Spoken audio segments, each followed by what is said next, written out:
প্রিয় ভিউয়ার্স, আজকে আমার খুব পছন্দের একটি তরকারি আপনাদের সাথে শেয়ার করব। যে তরকারিটি রান্না করতে খুবই কম সময় লাগে এবং খেতেও ভীষণ মজার।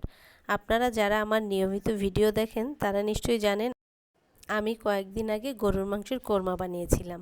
সেই কোরমার মাংস দিয়ে আজকে পুঁইশাক দিয়ে রান্না হবে। আশা করি ভিডিওটি শেষ না হওয়া পর্যন্ত আমার সাথেই থাকবেন। এবার চলে যাচ্ছি মূল রেসিপিতে।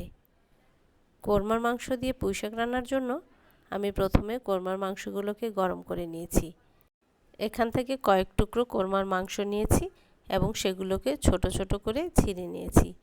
এবার একটি কড়াইতে পরিমাণ মতো তেল দিয়ে দিলাম, তারপর দিলাম রসুন আর পেঁয়াজ কুচি, দিয়ে দিলাম আগে থেকে মাঝখান থেকে চিড়ে রাখা কাঁচামরিচ।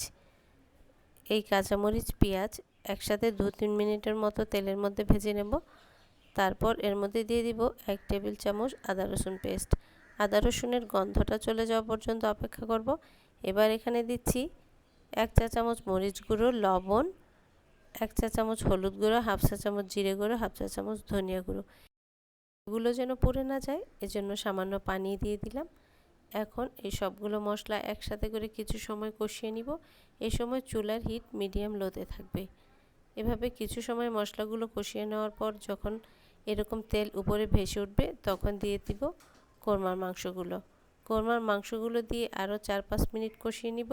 কোরমার মাংসগুলো দিয়ে খুব বেশি সময় কষানোর প্রয়োজন নেই, কারণ এই মাংসগুলো আগে থেকেই খুব বেশি রান্না করা। শুধুমাত্র আমরা যে মশলাগুলো এখানে ব্যবহার করেছি সেই মশলাগুলোর গন্ধটা চলে যাওয়া পর্যন্ত কষালেই হবে। এবার এখানে দিয়ে দিচ্ছি আলু আর পুঁইশাকের ডাঁটা। আমি ডাঁটা আর আলু একটু আলাদা করে নিয়েছিলাম, কারণ ডাঁটা আর আলুটা সেদ্ধ হতে একটু সময় লাগে, সেজন্য পুঁইশাকের ডাঁটা আর আলু আগেই দিয়ে দিলাম। সামান্য পানি দিয়ে আলু আর পুঁইশাকের ডাঁটা কষিয়ে নিতে হবে। এরপর কিছু সময় পর দিয়ে দিতে হবে আগে থেকে কেটে ধুয়ে রাখা পুঁইশাকগুলো। শাকগুলো দিয়ে দেওয়ার পর এই তরকারিটা হতে খুব একটা সময় লাগে না, শুধুমাত্র শাকটা সেদ্ধ হওয়া পর্যন্ত অপেক্ষা করা। এবার ঢাকনা দিয়ে ঢেকে দিলাম। ঢাকনাটা খুলেই আমি দেখতে পাচ্ছি তরকারির মধ্যে বেশ কিছুটা পানি উঠেছে। আমরা এই পানি দিয়ে তরকারিটা রান্না করে নিব, এক্সট্রা আর কোনো পানি ব্যবহার করব না।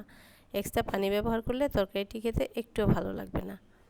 আবারও ঢাকনা দিয়ে ঢেকে দিব আর অপেক্ষা করব সব কিছু ভালো করে সেদ্ধ হওয়া পর্যন্ত। এবার আমার তরকারিটা প্রায় রান্না শেষ। এবার চুলাটা অফ করে দিব এবং তরকারিটা নামিয়ে নিব, একটি ডিশে সার্ভ করে দিব।